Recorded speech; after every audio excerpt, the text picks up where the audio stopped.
श्रीमान, आपका बहुत धन्यवाद। अब मैं आमंत्रित करना चाहूँगी सुश्री रंजीता शर्मा को कि वह आपके समक्ष अपना परिचय रखें और अपने विचार व्यक्त करें। जय हिंद सर। मेरा नाम रंजीता है। मैं हरियाणा से हूँ और मुझे राजस्थान काडर एलोकेट हुआ है। सर, मेरी डिस्ट्रिक्ट प्रैक्टिकल ट्रेनिंग के दौरान शुरुआत में ही एक अति विषम लॉ एंड ऑर्डर सिचुएशन का ज़िले में सामना करना पड़ा। सर, इस दौरान मुझे संयम के स्पेशली पुलिस फोर्सेस में संयम के महत्व का ज्ञान हुआ।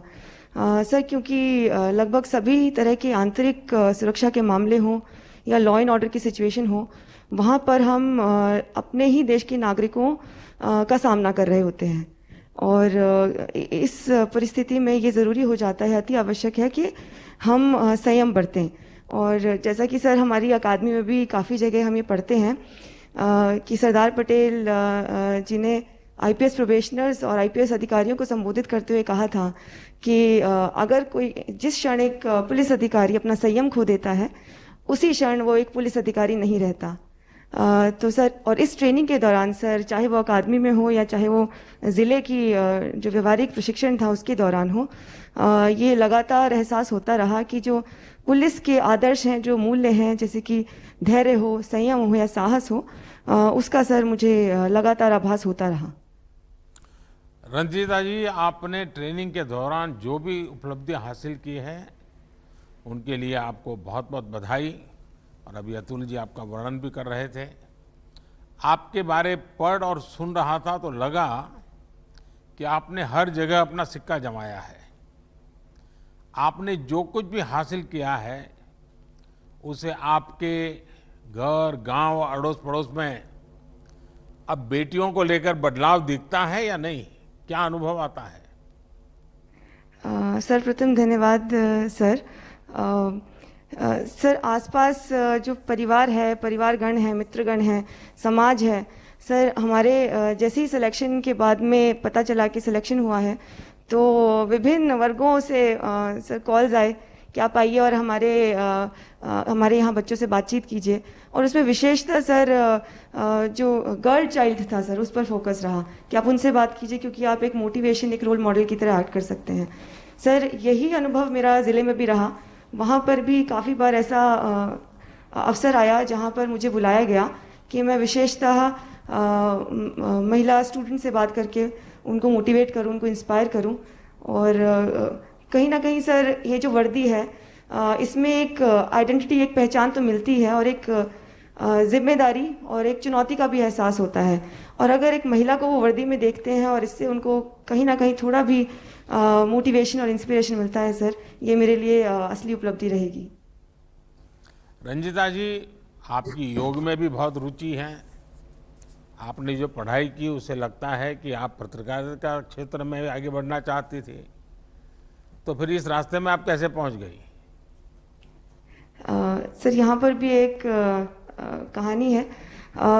सर, मुझे लगता है कि मैंने निजी क्षेत्र में काम किया है इससे पहले लगभग 8-9 साल। परंतु सर, मैं कुछ ऐसा एक काम करना चाहती थी जिसका असर मुझे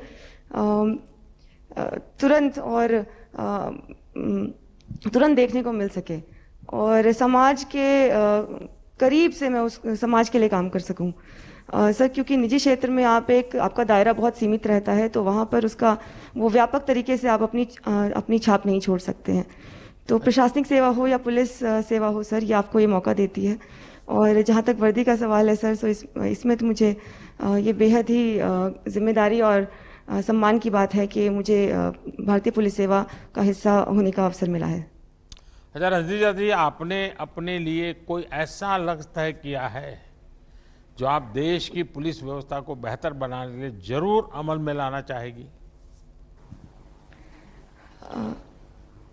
सर, पुलिस को मुझे याद है सर, पिछली दफ़ा जब आपका ये इंटरेक्शन हुआ था तो आपने कहा था जहाँ पुलिस की बात आती है वहाँ पर डंडा, बल, इसके प्रयोग की बात आती है। तो सर, अगर मैं फील्ड में जाकर पुलिस की छवि को सुधारने, उसको बेहतर करने, उसमें किसी भी प्रकार का अगर योगदान दे पाऊंगी, पुलिस को एक्सेसिबल बनाने के लिए, पुलिस स्टेशंस को एक्सेसिबल बनाने के लिए, ओवरऑल जो इमेज है पुलिस की, अगर उसको ज़रा भी इम्प्रूव करने में अगर मेरा योगदान रहा सर, वो मेरे लिए एक बड़ी उपलब्धि रहेगी और मेरा लक्ष्य भी रहेगा। रंजीता जी, जो मैंने आपके विषय में जाना सुना, आपको एक मैं ऐसे ही एडवाइस देना चाहूँगा कि वो अपनी ड्यूटी से जुड़ा हुआ नहीं है। आपको जहाँ भी ड्यूटी का अवसर मिले, सप्ताह में 1 घंटा किसी न किसी गर्ल्स स्कूल में जाकर के उन बच्चियों से ऐसे ही गपशप कीजिए।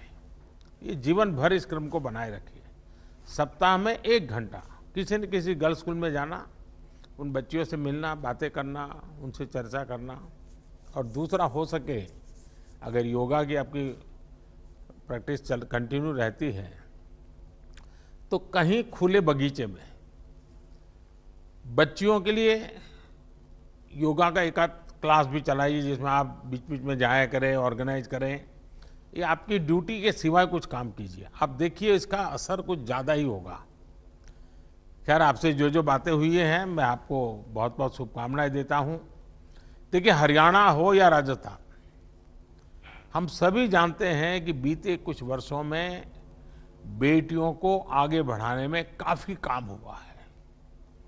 आप इन दोनों राज्यों में सामाजिक चेतना की लहर को मजबूत करने में अपनी भूमिका बहुत बखूबी से निभा सकती है। आपकी जो कम्युनिकेशन की पढ़ाई है, जो समझ है, वो आज पुलिस की एक बहुत बड़ी ज़रूरत है।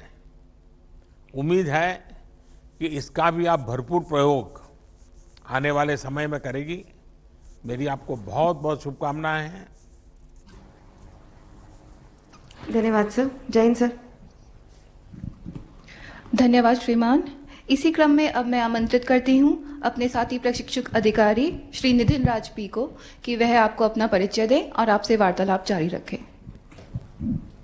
जय Hind sir. My name is